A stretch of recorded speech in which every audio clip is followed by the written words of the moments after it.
అసలు ఇండియాలో ఒకే చోట 3 చోట్ల ఫేక్ ఫుడ్ ప్రోడక్ట్స్ ఇంకా ఫేక్ మెడిసిన్స్ అయితే దొరికాయి. ఫస్ట్ అయితే హైదరాబాద్లో 25.5 టన్నుల అడల్టెడ్ గీ, 21 టన్ను 1000 కేజీలు, 25 టన్నులు అంటే 25,000 కేజీల ఫేక్ గీ అయితే దొరికింది. నెక్స్ట్ 1200 లీటర్ల పామ్ ఆయిల్, 600 లీటర్ల వనస్పతి.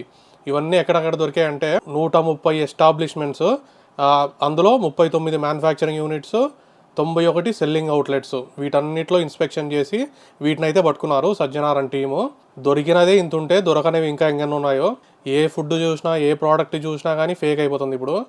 నెక్స్ట్ బెంగళూరు దగ్గర బిడాడి టోల్గేట్ దగ్గర 5 కోట్ల విలువ చేసే ఫేక్ మెడిసిన్స్ అయితే పట్టుకున్నారు. ఫుడ్ కల్తీయే, మెడిసిన్స్ కల్తీయే.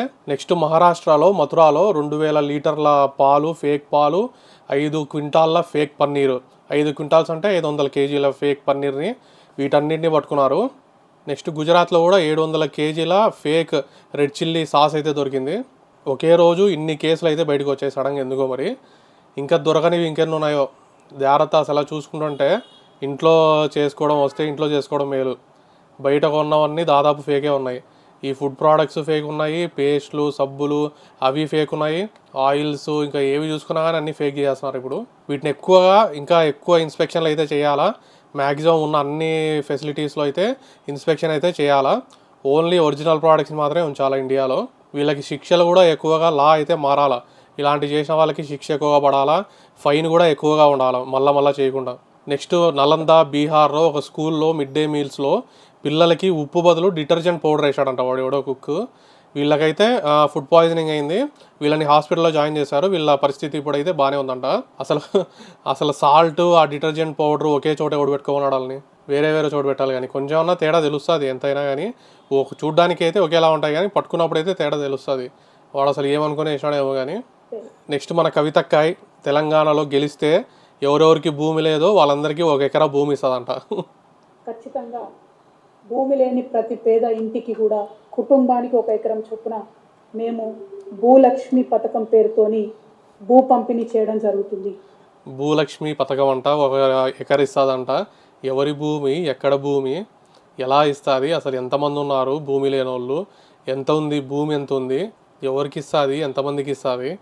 అసలు అప్పట్లో మా జగన్ అన్న కూడా కేజీ బంగారం ఇస్తా అన్నాడు గెలిస్తే. అది గుర్తొచ్చింది. నెక్స్ట్ మన సీఎం రేవంత్ రెడ్డి ఏదో అంటున్నాడు. ఇంకో పక్కన ఇంకొకడు ఉన్నాడు, రక్తం పంచుకొని తొడబుట్టిన ఆడబిడ్డను కూడా ఆస్తిలో భాగం ఇవ్వాల్సి వస్తుందని ఇంట్లోకెళ్ళి బయటికి మెడల్ పట్టి దొబ్బిడు. ఎవరిని అంటున్నాం, మా జగన్ అన్న అంటే మాత్రం రప్పానే. నెక్స్ట్ ప్రశ్న జోసఫ్, ఇతని కేసు అయితే గన్నవరం కోర్టు నుండి విజయవాడ ఎన్ఐఏ కోర్టుకి అయితే తరలించారంట. ఇతని మీద మతాల మధ్య చిచ్చు పెట్టడము, నక్సలైట్లకి సపోర్ట్ చేయడము, టెర్రరిస్టుల గురించి సపోర్ట్గా మాట్లాడడము, ఇలాంటి కేసులు అయితే పెట్టినారు. ఇతని వీడియోస్లో కూడా ఉన్నాయి ఇతను వీటికి సపోర్ట్గా మాట్లాడడం. అవన్నీ ఇప్పుడు ఎన్ఐఏ స్పెషల్ ఇన్వెస్టిగేషన్ అయితే చేస్తుంది మళ్ళీ. నెక్స్ట్ ఇది ఆఫ్రికాలో ఎక్కడో మెన్షన్ చేయలేదు, KFC అయితే ఓపెన్ చేశారంట. అక్కడ ఫుల్ జనాలు అయితే వచ్చి కొట్టుకుంటా ఉన్నారు పోవడానికి.